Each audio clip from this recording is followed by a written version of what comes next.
Welcome back to another episode of the Social Worker Podcast, the space where we educate, elevate, and empower the social work community. I'm your host, Deandra Thomas, and today we're having a much needed conversation. We are diving deep into mental health with the powerful voice in this field, an African American therapist who is changing the game in Central Florida. Today, I'm joined by someone whose work speaks for itself, a therapist with purpose and passion, someone who shows up for the African American community, families, and anyone who needs a safe space to heal. He's the founder of Touchdown Therapy, a practice that focuses on helping people not just survive the challenges, but score in their healing journey. So let's start with the journey behind Touchdown Therapy and how that originated. Or let's backtrack. Introduce yourself, tell us who you are, and then we'll transition into what Touchdown Therapy is about. Of course, my name is Coach B, owner and operator of Touchdown Therapy, um, from Plant City area, little small town east of Tampa.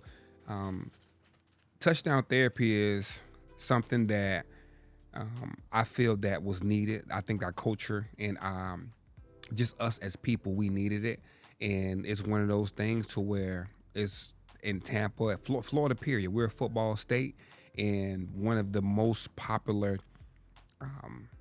phrases used or statements or things said is the word touchdown.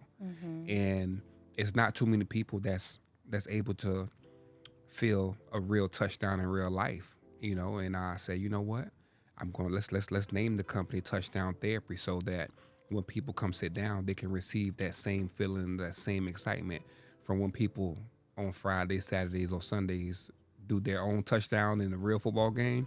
Let's score real touchdowns in real life. So that's kind of was the thought process behind it.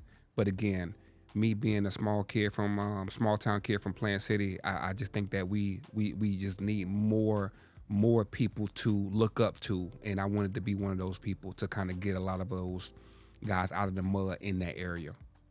So my social work experience has Yes. been in the child welfare sector. One of the Yes. things that I didn't know about you, and just having a conversation with my husband, he stated that your family worked with foster youth. Yes. So can you tell us a little bit about that story, if you don't mind? Well, it was my grandmother who, for many years, I want to say this started when I was maybe 5 or 6 years old. Let's say around 6, 7 years old. She started to um, um, get into the foster care system, and foster kids and adopt kids, and I have so many foster uncles and foster cousins, and it was me growing up. I really didn't understand it, the big picture behind it. I didn't look at it how I look at it now, but that was needed. Now I used to see social workers come to the house. I didn't know they was called social workers, but I used to see people come to the house with a little clipboard, because they didn't have tablets back in the day. They had a little clipboard, a little briefcase, button-up shirt, or a little collar shirt, and they used to talk to one of my foster uncles, and that was it. But her being able to be in a position to have a house and to have a location to have people come in and just greet them with love and show them love and care and support was very, very monumental. And now being on the other side of that, me kind of joining the team of social workers and seeing that type of work done on my side, it's amazing. So do you think that what you seen as a kid helped push you into the path of social work and therapy? I would say not from a foster care perspective. I would say from a traumatic a traumatizing perspective, a trauma perspective. It put me it what I do now is solely because of what I've seen and or what I've went through myself. Nothing to do with foster care, just my own traumatic experiences growing up. That's if you are comfortable touching on that. Let's touch Yes. on what trauma you experienced that helped push you and navigate you into this practice. Uh, you name it. I've been through a lot that a lot of people don't know, but I've seen and been through a lot. Just the domestic violence in the homes, the verbal abuse, psychological abuse, the mental warfare back and forth, physical abuse as well. Father not there, absent. Just that abandonment wound was there. And again, when the father's absent, the the child, me, let's say me, I really didn't put too much blame on my father, but growing up, now that I'm on the adult side of that, I can say, yeah, he was a lot to blame, because I wasn't created my mother didn't create me by herself. She was just having to be there to deal with everything and trying to piece her life together while she has a son there. My sister was much older, but she has a son there that she's trying to navigate and I was a kid that I wanted to do everything, all the sports. I wanted to be outside. I was very, very active, and just certain things it just wasn't happening, So they would say I was bad, but I just was bored, But again, I seen a lot of things, and I think that it shaped the way I am now and the way I think.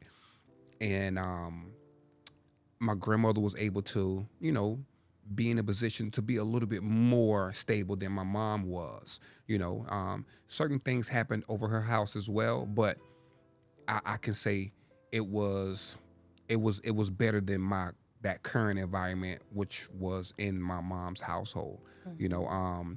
And now being a full adult, looking back at that, I can say that, yeah, childhood trauma, it really can shape the way you operate as a person, as a human being. It shapes the way we handle problems, our problem solving skills. It shapes the way we treat people.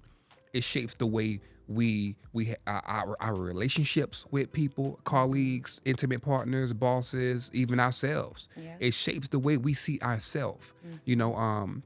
Self-love is real. I don't think that I've ever heard the word self-love as a child. I've never heard just the word self-love. I didn't know what that was. And again, because I really didn't too much see people around me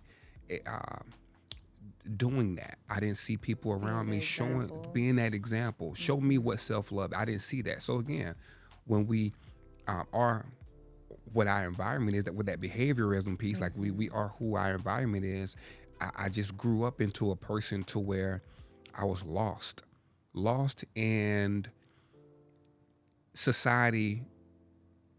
I knew society was putting that pressure on me that I had to know what I had to figure it out. Because again, we live in a society to where these men, you want to be with a man that he has it figured out. But who wants to be with a man that's not confident? Who wants to be with a man that doesn't have it figured out? Who wants to be with a man that doesn't have a plan? Who wants to be with a man that has low emotional management skills? Who wants to be with a man that has low confidence? Like, nobody does. So with me growing up in an environment that literally taught me to vibrate at a low frequency, I knew that I had to do something. And I feel like I had an amazing personality. I feel like I was a fun person, very humorous person, but I was definitely behind the scenes damaged goods. And I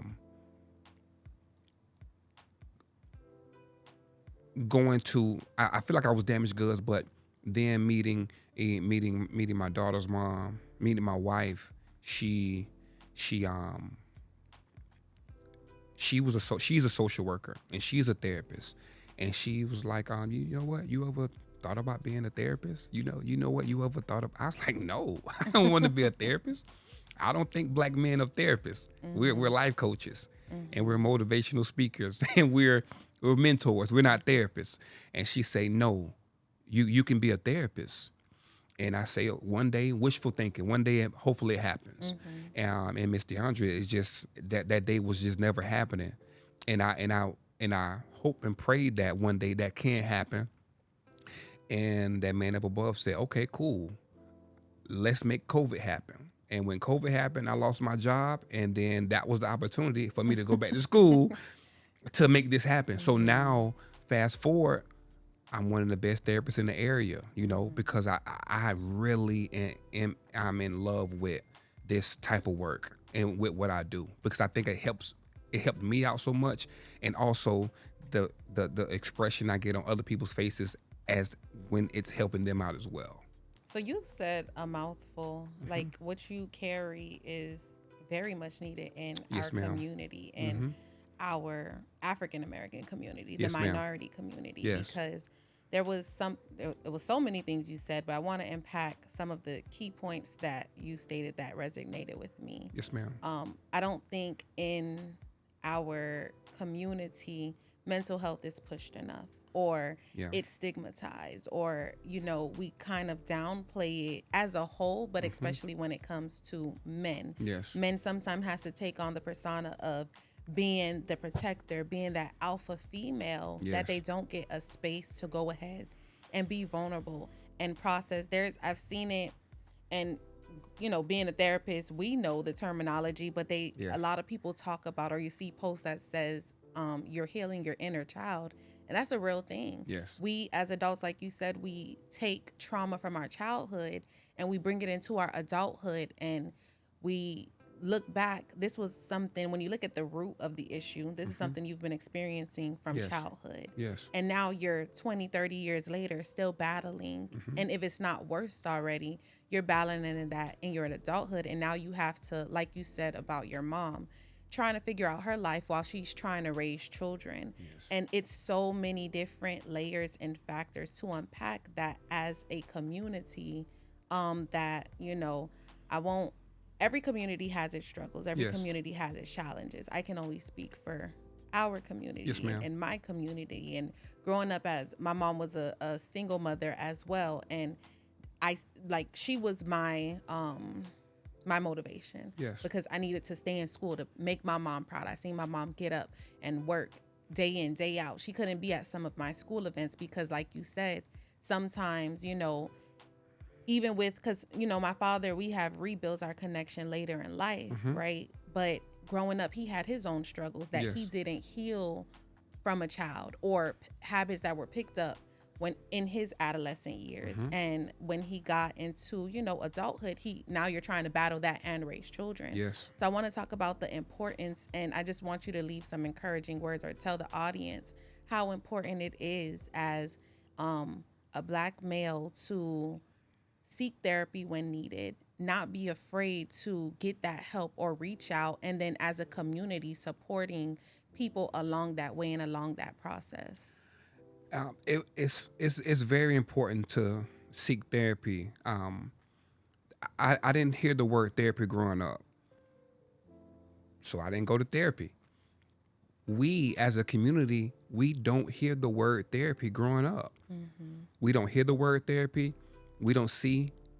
First of all, there's a huge population of us men who do not get the chance to grow up around a man. That's number one. Yes. So if let's say 70-80% of us are not growing up around men, especially mentally and emotionally, psychologically and financially stable men, since we're not growing up around those men, that's to our detriment, because we're not seeing how these men are operating. So now we're put back in the rooms of women, our mothers, our aunts, our cousins, our nieces, our sisters, or whatnot. Okay, boom. All we hear is gossiping, fussing, fighting, maybe emotional, whatever. We don't hear the word therapy or healing. We don't see it from that lens. And we definitely do not see it from a male's perspective. How is a male healing? Because again, in our culture, in our community, most men healed through drinking.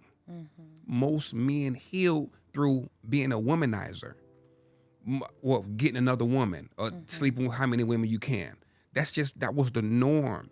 We didn't see men actually do the work how we see men doing the work now. That was foreign to us. And still to this day, me being a social worker or therapist now, I still don't see the men coming to therapy. It's more talked about. It's a little bit more comfortable, and we can talk about it in more intimate spaces now. But there's a lot of men still don't come to therapy. So yes, I do think it's important. I know it's important to come to therapy, and you don't have to be crazy to come to therapy. You don't have to be schizophrenic or need medication or whatever. We don't have to be on that level to come to therapy. You can, hey, Coach B, I'm having a baby for the first time. I need to figure out what to do. Come sit on the couch. Hey, Coach B, I'm getting married. I've never really had too many men in my family have a successful marriage. I need to know what to do. Come sit on the couch. Let's talk about it. Hey, Coach B, I have a girlfriend for the first time. I never really grew up with my father when he was in a relationship with my mother. I need to figure out or know what to do. Let's talk about it. Let's talk about those things, because those things are what's going to push the culture forward. Those things to an individual man in our community can make or break you. And it's not being talked about enough. And it's kind of shunned upon to where these men deal with these losses secretly and quietly. And it becomes their detriment. And when you meet the man, he's so broken and so wounded. And he covers it with laughter. He covers it being a businessman. And he covers it always busy. But once he sits down and have a real conversation with you, now at that moment you realize, like, oh, this man is very, very broken. And we need to go do the work. I tell my men all the time, well, my women all the time, your man needs to go to therapy, because if not, you will become the therapist. And sometimes in the sisterhood, you guys are not always equipped to be a therapist. Yeah. You're not always equipped. I advocate for the women and children, but sometimes it's just not your job to do certain things, you know. Yeah. And it makes it hard. It makes that dynamic hard. And women, they find out 5 years later, 10 years later, oh, I'm having to say this and do this and do this and do this, and he's not listening. Let's nip that in the bud and let's talk about it. Come sit on the couch at the beginning. I try to say at the beginning of the relationship, go to therapy. Make it a norm. I'm not saying go every week. People think you got to go every week. You can go twice a week, once every other week, once a month, once every other month, or twice a year. Always go to therapy.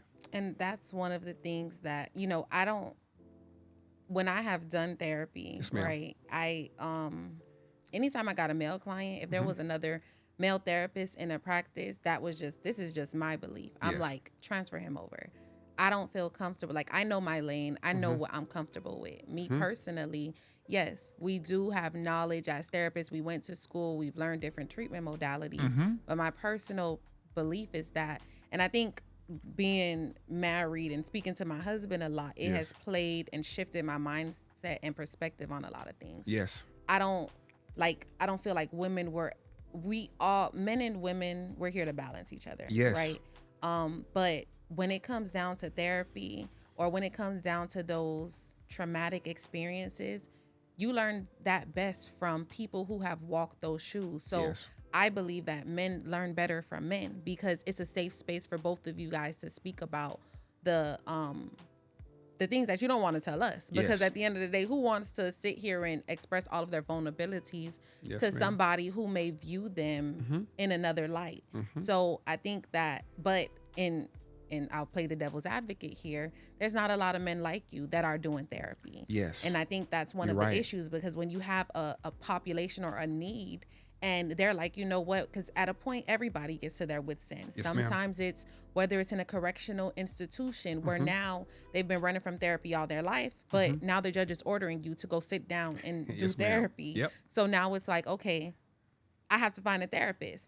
Sometimes people want to find a therapist that looks like them, who understands their culture because it's more relatable. Yes, ma'am. But then when the pool of people that you're looking for is not there, or the person, one thing that I've become bigger on in this season of my life is interviewing whoever it is that I bring into my space. Yes. If I'm looking for a therapist, is no, okay, I'm going to try you because the outer appearance. No, Yes. I want to know, are we aligned? I want to know Yes. what's your viewpoints on marriage, on family. What are some of your beliefs? Because we may not be the right fit. Not saying that you're not a great therapist, but maybe just not the great therapist for me. Because Yes. at the end of the day, you're going to spend money. It's an investment Yes, for ma'am. your future and for your healing. So how do you think, or what do you think is needed to get more, not just African American therapists, but male therapists in general? Because I think, or do you know the statistics behind how many male therapists there are?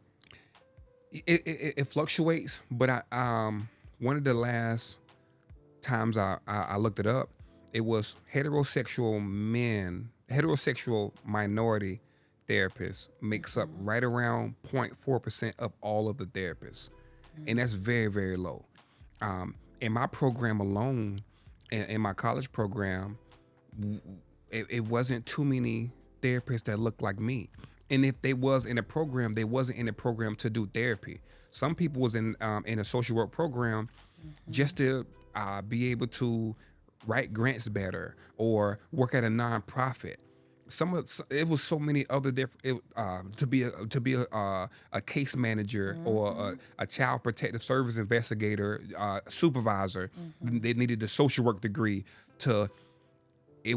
I was one of the only ones that was going to do just psychotherapy, and my professors used to talk about it all the time. Like, man, wow, you're gonna do great work because, Coach B, I don't even do therapy. I don't see clients, and I just teach, and I this is my job, and I'm a case manager, but you're going to actually do clients or see clients, and that's going to be your career.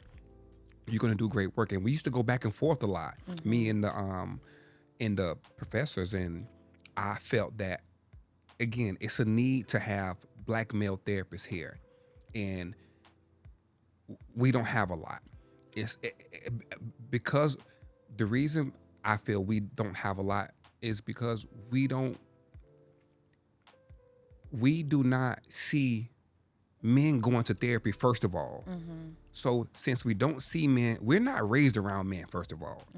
We're not raised around them. We don't see men going to therapy. We don't see men getting help. We don't see men asking for help. That's one. And then, since I don't see men going to therapy, I don't see men, Black male therapists, rendering that therapy. So just me as a person, what I do as a therapist, you just don't see anything like that at all. So when people see me, it's like, wait, what did you do to become a therapist?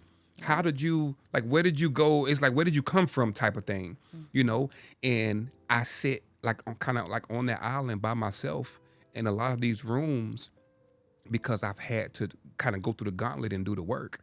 Because again, I do therapy full time. I don't do anything else. And let me tell you, people who do therapy, I've tried full it. time. I said, listen, I will do a limited caseload.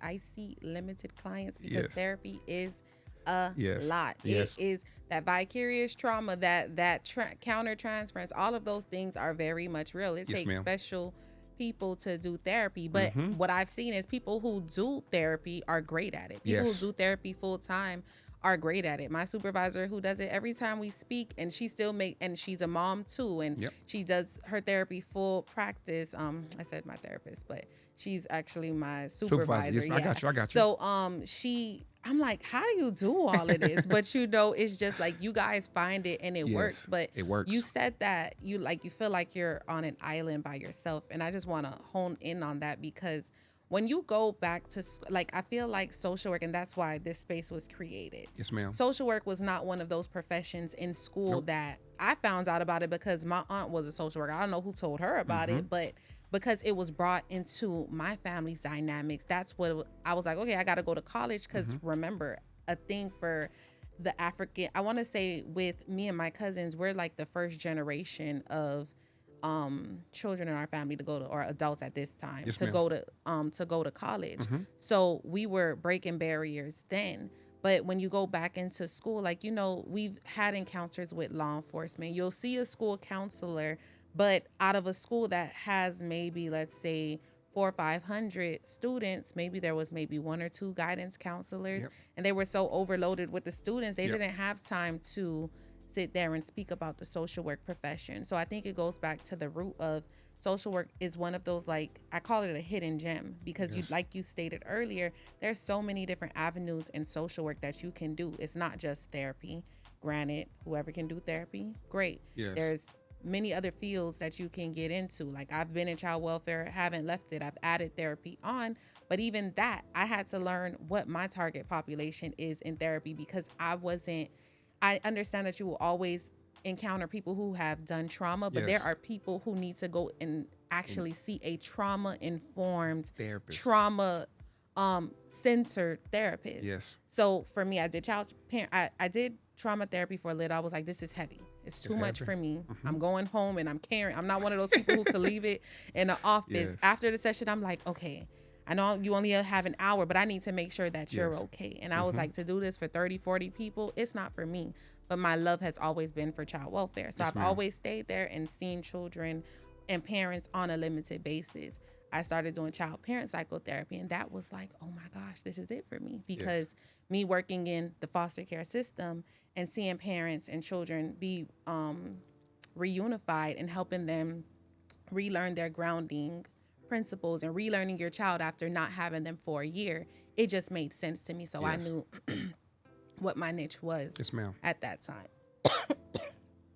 I'm sorry. You good? So I wanted to talk about you in Central Florida. It's a growing population. Give me a second. You good?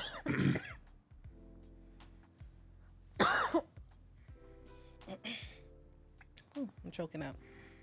Central Florida. Yes. So it's a growing population, diverse. South Florida used to be like the melting pot, but I feel like with the economy, Yes. gentrification, people are moving up north. What has it been like, or what is therapy like up there in Central Florida? It's different. I'm still one of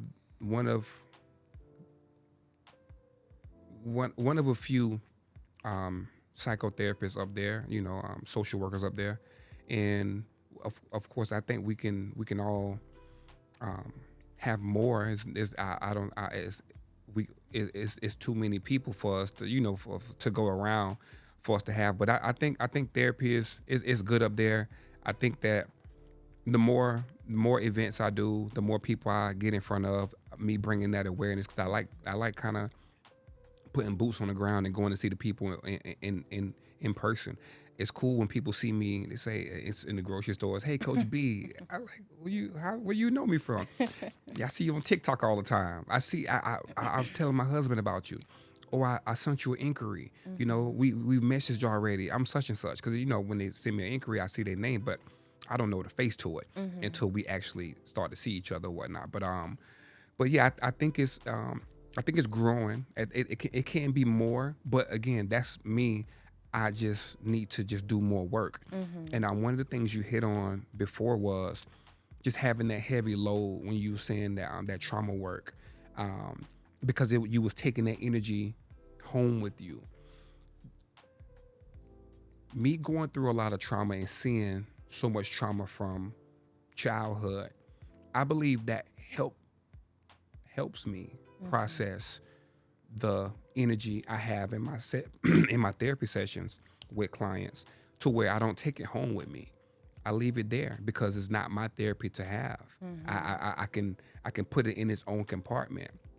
I have boundaries with it. People can tell me the heaviest of the heaviest stuff, and I try to help you through it, and I tell myself, this is not my trauma. This is your trauma. I'm just navigating you through it. This is not my experiences is your experiences. I'm just navigating you through it. And once I get done with the full day, let's say a full day for me looks like anywhere between 4 to maybe 7 clients in a day, and I'm done. I say a prayer. I meditate a little bit. May even do some shadow work on my mirror in my office. Like I have a whiteboard, but my mirror is my whiteboard. I do some shadow work, and I make sure I leave that energy at the office because I have a family to get home to. They don't deserve that type of energy. And my daughter, she can't wait to see me, jump on me, ask me so many questions, or I pick her up from school. She don't deserve that energy, and I make sure I am mentally and emotionally open enough to receive her and to digest her like I'm supposed to. And also my son as well, who I brought here with me. He doesn't deserve that type of energy. So when he see me, he's like, man, that's my dad. I mean, he's normal, he's regular, not knowing whatever I just sat through in my office, because I don't blur those lines with him. I don't blend it. I don't blend those where he has no idea some of the stuff I hear and what I go through. But that's none of his business. And it's and it works like that. It works for me because to him I can just be dad. I can just be dad and just do whatever I can do for him. So I had to make sure I know who I am, I know where I'm going, and I have to have boundaries. I have to have boundaries. One of the things that I admired just hearing in conversation with you. Yes, ma'am. Me and my husband talk about, like I said, I know that men have their struggles. Yes. I know that our walk as a female is different from the walk of a male. Yes, ma'am. But one thing in this process that I seen, you didn't say, you was like, I have to make sure that I'm there for my son's tournament. You got on the road and didn't get here until 1 in the morning. You drove all the way from Central Florida down to Miami just to sit here and be with us. And it was a sacrifice that you made, not only to be there for your child, but to be there for the community, because you know that there's not a lot of Coach B's out there that are, and I tell people all the time, you don't have to have a title to be a father. You don't have to have a title to be that mentor, that life coach within your community, especially when you know that there's a lack thereof. Because we have a lot of youth, young African-American males who's walking out here with no accountability, searching or looking to fill that void, so they filled it with friendships. And it's kind of like the blind leading the blind. You can't fault that person for gravitating to somebody, because it's kind of like those things they say, you are who you attract. You are who you hang with, or opposites attract. No, the truth of the matter is spirits recognize spirits. Yes, ma'am. Two broken people trying to just fill a void in. So I appreciate you taking that sacrifice to be here, because it's an interview that we're having, but other people will see it. And I just know that because I'm leaving this conversation filled. Yes, ma'am. And I know that there are other people out here who are going to be filled by what you stated in just this short period of time. So if you can just walk us through what the first session of therapy looks like for you when a client comes into your office. Well, the first session for me, whenever people kind of are able to see me on the social media platform, because social media is a little bit more popular now. So people can see my page on Psychology Today, read about me a little bit. Then they go to my Instagram or TikTok and they say, man, I like his content. He's very humorous. I think if I learn from someone, it would definitely be him. I can learn from or talk to a person like him. However they view me, big brother, uncle, dad, whoever, whatever age they are. And whenever they come sit down for their first intake session, I make sure my active listening skills is on, and I make sure that I'm listening not only to respond, but more so just listening from a standpoint of what's their eye movement look like? What's their body language look like? What are they really trying to convey to me? How are they taking me through this, this roller coaster of their life, and how are they navigating me through this? And I just observe from afar and I just take notes. I fill in their in their paperwork, and I just take notes. In that first session, it's really just them getting all of that, them getting all of that trauma and anger and frustration out on the table. Because I let them know, like, listen, let's just get it out on the table. When we get it out on the table, we can see where everything is. I just want you to get it out on the table. This is a safe space, but I want you to know it's a safe space. I can tell you it's a safe space all I want, but I want you to know it's a safe space. And the more you tell me, the more you share with me, the better it is. The better I'm going to be able to help you a lot better. The more you tell me. So that's what a first session looks like. And again, one thing that you mentioned before when it comes to kids, in the school board systems, having that one social worker or having that one maybe academic advisor or whatever the case may be. For one, a lot of these social workers in school, they don't look like us. We don't even have a lot of black male teachers, for one. So we don't have a lot of black male faculty in the school. This is one thing that I like to teach to sports guys. In our culture and community, sports is everything. It's football, basketball, and it used to be baseball back in the day when I was a little kid.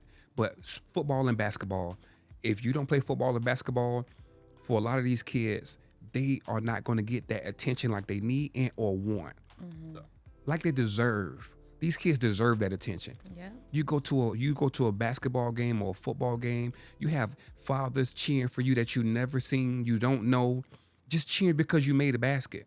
Just cheering because you made a touchdown, patting you on the back. Hey, 3-4, man, you the man. But what about when, Ms. DeAndre, when you take your kids to the agriculture festival, or you take your kids to that science festival over there on Follow at Mosey? They got a science project or a science competition. How many fathers in the stand come to see your son at the science competition? How many fathers come sit in the stands when your son is in his first baking competition with his culinary arts group? How many fathers in the stands are cheering him on? None.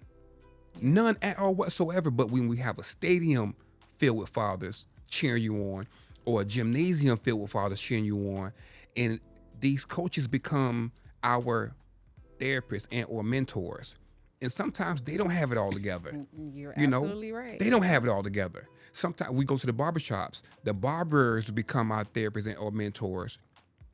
Sometimes they don't have it all together. Instead of going to a real, actual therapist and or mentor that we should be going to, as kids, we are taught to confide into our coaches, who is leading themselves sometimes. This is not for all coaches, because there's some great coaches out there, but sometimes they're leading these kids. They sometimes they're not leading these kids at all, but they have control of these kids, because these kids are run through a brick wall for the football coach. Especially down here in Miami, these kids will do anything for their football coach. How is this football coach mentally and emotionally preparing you for life? Is this football coach teaching you emotional management skills? Is this football coach teaching you how to process your past trauma and or the trauma you're going through at home, because you're still a child? And after you get done with practice, you still have to go home to the BS. Are these coaches teaching you that? See, I step in and say, I want to teach you that. I can be a sports fan all I want, but I want to teach you real life skills, not just football skills. These skills that I'm going to teach you is going to go a long way throughout life. And I want to be able to be that person to help you with that.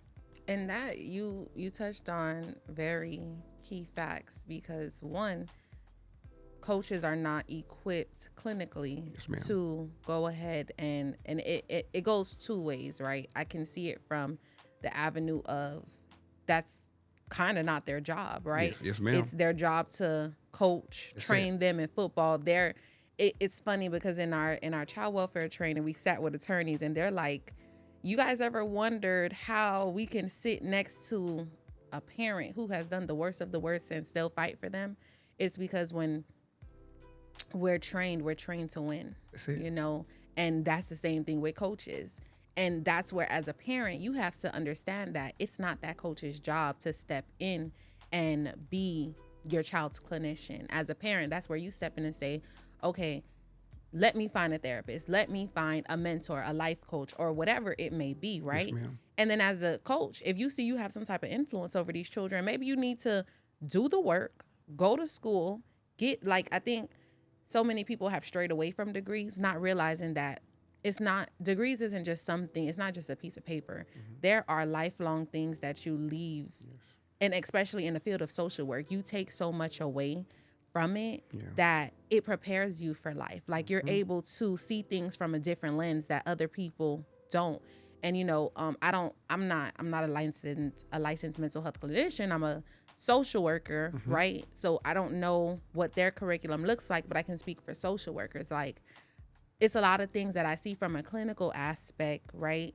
When I went and got my master's versus when I was just a child welfare case manager. Yes. Like, I tell my staff that I supervise now, I'm like, I can tell you was an investigator. I can tell you was a case manager. Yes. Because when you go into these different disciplines, you're trained differently. Yes. For the culture and the culture and the population that you're about to work with. Yes. So I wanted to know, because you left a lot for our community, right? Yes. Let's hone it in to the social workers. What advice would you give social workers, aspiring social workers, students, high school students who are lost as to what their next steps are?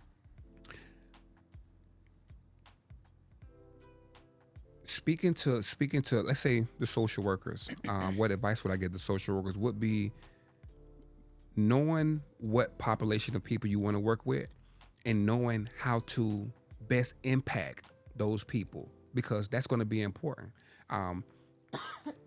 Knowing how to best impact those people. Whenever I was in my master's program, again, it was more white women, and then white men, and then black women, and then black LGBTQ women, and then black LGBTQ men, and then black men.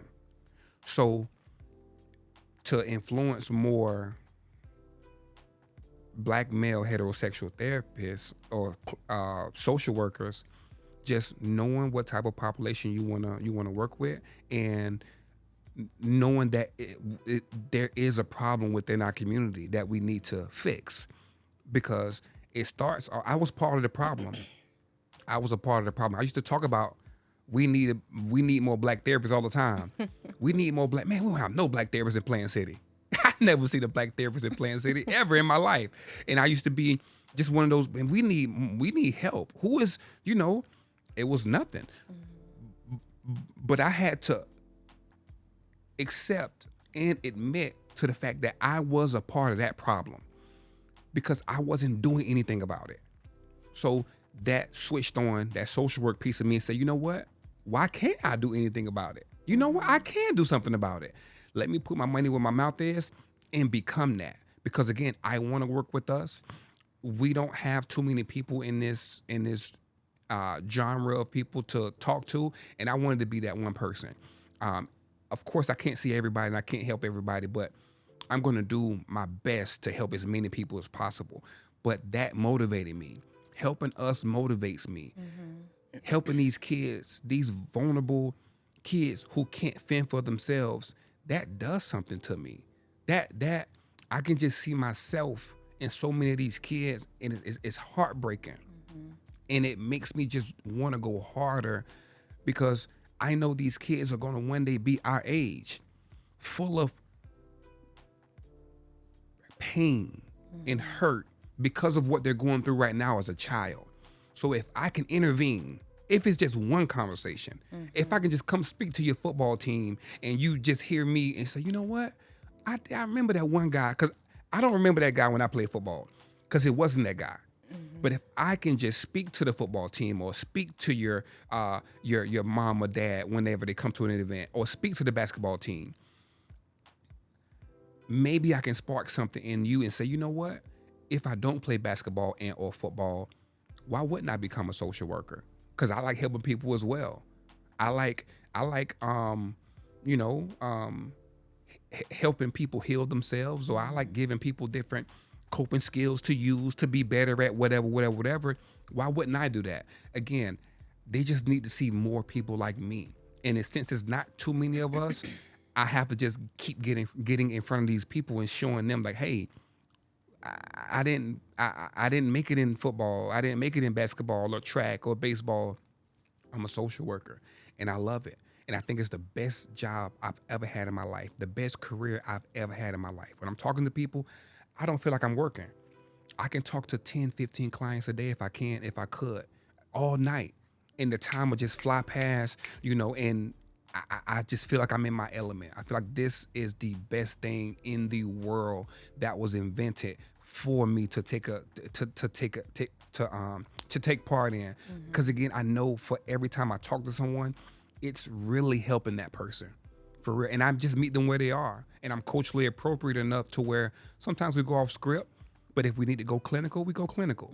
But if we need to kind of step into a more culturally appropriate realm, we do that. Meeting them where they're at. Yes.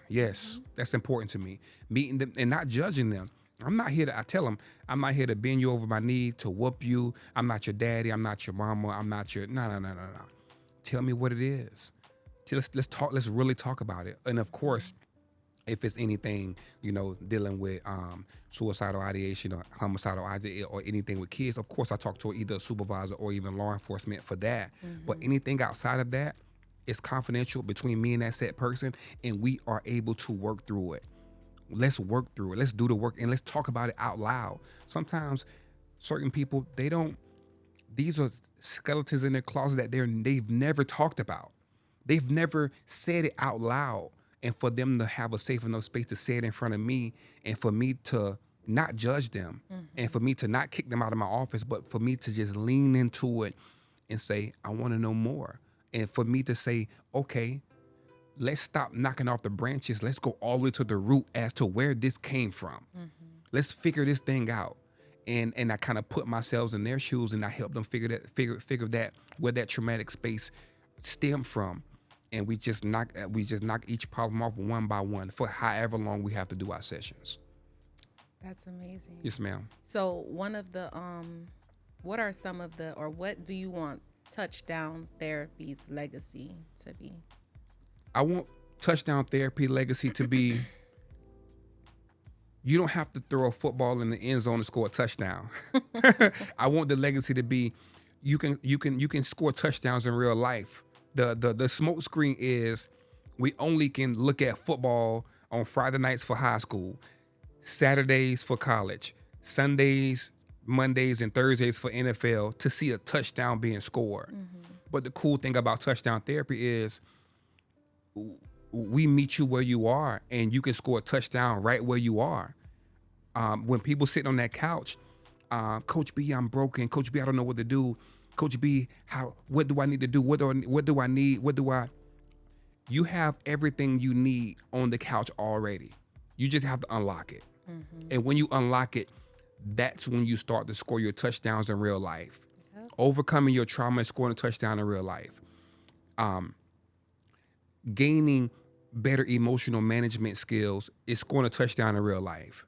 Being able to have boundaries is scoring a touchdown. Being able to say no is scoring a touchdown in real life. Being able to have expectations for the loved ones around you and communicating those expectations is scoring a touchdown in real life. Being able to not communicate with anger, fear, or from a traumatic place, but being able to communicate effectively is scoring a touchdown in real life. And I want people to know that, again, the legacy of touchdown therapy is that you can score a touchdown wherever you are, whomever you are, no matter what culture you're in, what skin color complexion you have, no matter what age you are. My oldest client is 74 years old, and my youngest client is 8 years old. You can score a touchdown in any stage in life. We just have to be willing to do it and put the work in to do so. And see, you brought it right back home. You said a mouthful, right? Yes, ma'am. Because I feel like the problem is bigger than the African American community. Absolutely. I feel like just men in general, right? And because I don't have the expertise in, and I'm not a man, that's why I brought a male on here who Yes. can resonate with our male audience. So I just wanted you to leave something with our male viewers, if in any population, whether that's the African American Yes. culture, the white, the African American culture, minorities, Yes. whatever that may be. Go ahead and just leave them with a gem of knowledge. I will say this, and I don't want to be long-winded, but it doesn't matter what color you are, what race you are, what ethnicity you are, what background you come from, where you were born. I know for men, we deal with real problems behind closed doors. For my men groups that I run and for my men that come sit in front of me, we have things that we're addicted to. All of us, men and women, have things that we're addicted to. But we're speaking to men for right now, correct? So I tell my man, I handle most of the addictions the same way when it comes to just unpacking it and helping them work through it. But I tell my man, hey, listen, sometimes we can get addicted to alcohol, become alcoholics, get addicted to drugs, opioids, hard drugs, weed, whatever the case may be. Too much of it, and the reason why we're doing it, it can become an addiction. Women can become an addiction. Prostitution, you paying for sex, paying for sex workers, going to the strip clubs, spending all your money at the strip clubs. That can be an addiction. Gambling can be an addiction. Eating disorders, binge eating, being that can be an addiction. Sometimes the judge, like you said, the judge orders them to come to do anger management. Just yelling, screaming, fussing, and cussing, the way the volume that they do it in, that can become an addiction. We need to fight against these addictions because a lot of us have these secret addictions or secret fetishes behind closed doors that we don't want anybody to know about. But we have them, and I'm in the brotherhood, and I know that we have them. And I know what it looks like. And I know what doing the work looks like. And we have to do the work. We have to swallow our pride, tuck our ego, and be able to receive that help from a person that looks like you. And again, not only with the skin complexion, but I'm a man like you a man. And again, I see every genre of people. And I want to normalize coming to talk to someone and helping you through your addiction, helping you through your vices, because I know these addictions, they don't help you with your relationship with your children. They don't help you with your relationship with your intimate partner. They don't help you with your relationships with your colleagues. They don't help you with your relationship with yourself.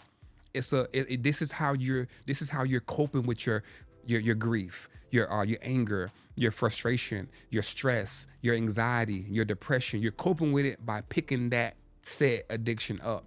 But we need to find different coping skills and different coping mechanisms to help us push the needle forward with journaling, with working out, with praying and or meditating, with finding a routine and or balance. We have to be more systematic with our routine.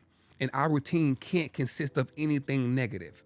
Our routine can't consist of anything that's going to be harmful to us or that we can't do in front of 5,000 people.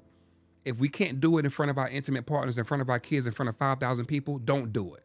It's probably not good for us, and we need to speak to that more. It's more of us out there that's dealing with these secret addictions that we would like to admit to. Again, I understand it and I know it, but we need to start talking about it because we have to love ourselves and pour more into ourselves. The most important love, anyone, man and woman, but let's say men, the most important love you will ever feel in life is going to be self-love and self-appreciation. It's the most important love you'll ever feel because it doesn't matter how much another person loves you.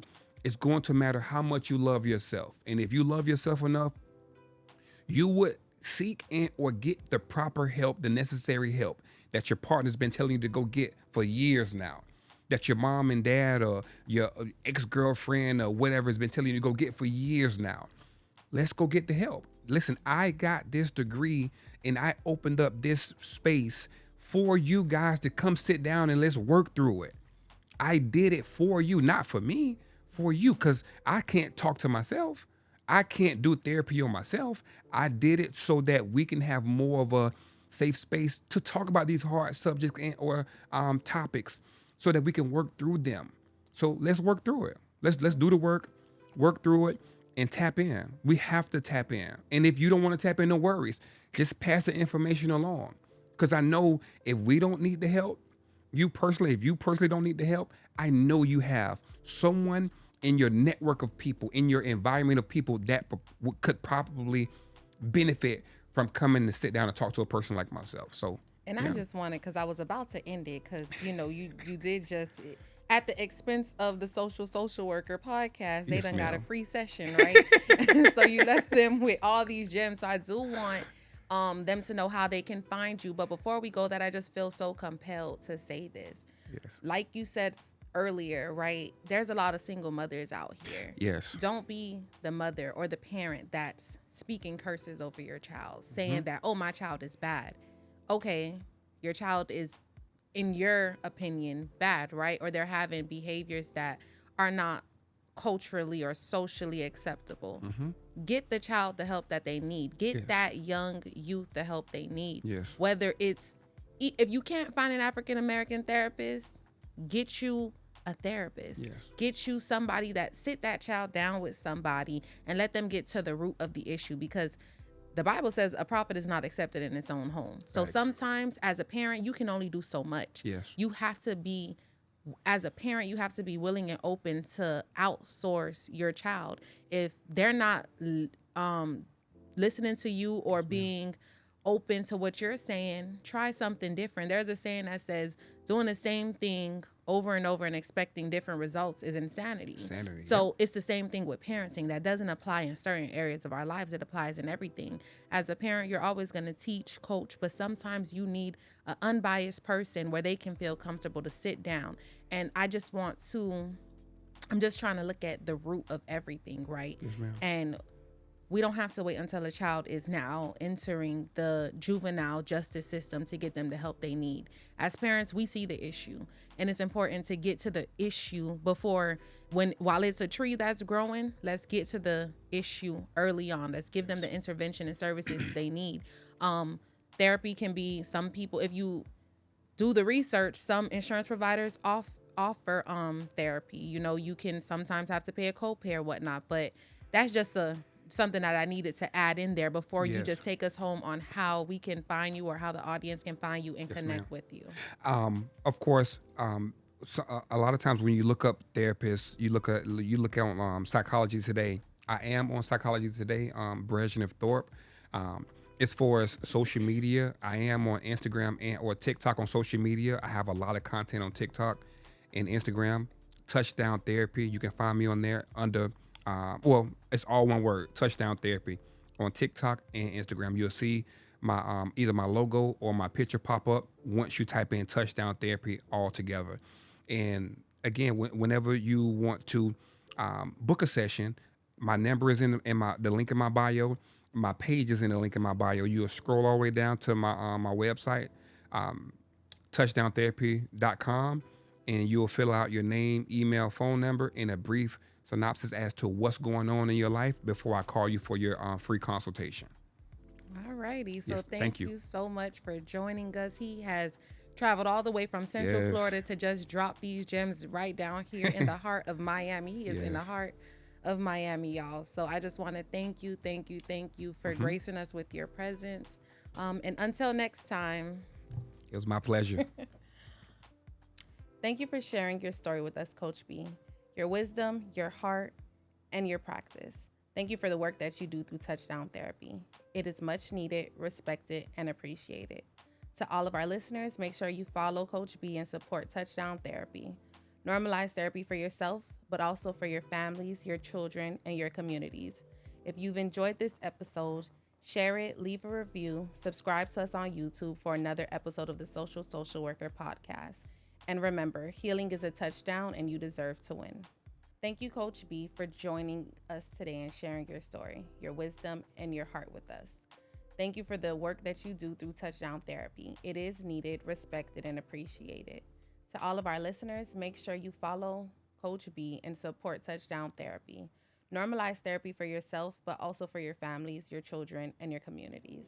If you've enjoyed this episode, share it, leave a review, and subscribe to us on YouTube for another episode of the Social Worker Podcast.